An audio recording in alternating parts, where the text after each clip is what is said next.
मी आली आहे पार्लरमध्ये आणि नेहमीच तुम्ही मला बघत असता आणि मी नेहमीच अशी छान सुंदर अशी मस्त दिसतच असते, त्यासोबतच बोलतही असते.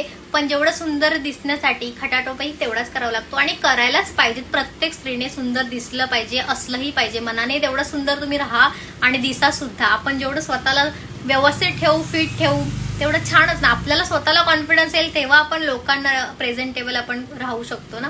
त्याच्यामुळे सर्वांनीच पार्लरला जाणं म्हणजे काही चुकीचं नाहीये, ते आपल्यासाठी चांगलंच आहे. तर मी आज आहे हेअर स्पा करत आहे मी. आणि स्पाचं बेनिफिट तर तुम्हाला सगळ्यांना माहीतच आहे.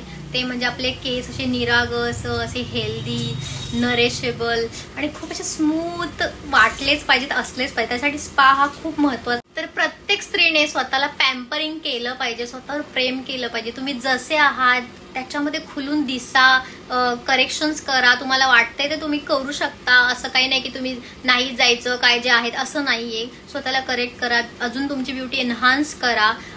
ब्युटी सलूनमध्ये जा, छान छान ट्रीटमेंट घ्या. आता जसं की डॅन्ड्रफ असेल तर तुम्ही डॅन्ड्रफचं ट्रीटमेंट आहे त्याच्यावर सोल्युशन करा. स्पाज आहेत, बऱ्याच अशा गोष्टी आहेत जे आपल्यापर्यंत पोहोचलेल्या नाहीत, नाही माहिती आपल्याला.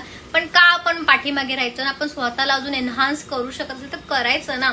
तर मी आली आहे माझ्या ब्युटिशियनकडे, म्हणजेच वेनस ब्युटी पार्लर म्हणून आहेत. तर ह्या आहेत माझ्या सिक्रेट ऑफ ब्युटी सिक्रेट आहेत माझ्या आणि खूपच सुंदर स्वतःही त्या आहेत आणि दुसऱ्यांनाही बनवतात. तर यांचं नाव आहे शीतल आणि वेनस ब्युटी पार्लर म्हणून यांचं शॉप आहे आणि खूप मस्त त्यांचं पार्लर आहे. आणि सगळ्यात महत्त्वाचं म्हणजे कुठल्याही पार्लरमध्ये आपण गेलो तर आपल्याला सर्व्हिस आणि त्याची क्वालिटी खूप महत्वाची आहे. आणि मी माझं एवढा दिवस झाला, मी एवढे वर्ष, किती वर्ष झालं असेल मी तुम्हाला जॉईन आहे? 8-9 वर्ष, बरेच वर्ष झालं. पण ह्यांच्यासारखं मला सर्व्हिस कुठेही मिळत नाही. I am fully satisfied with her.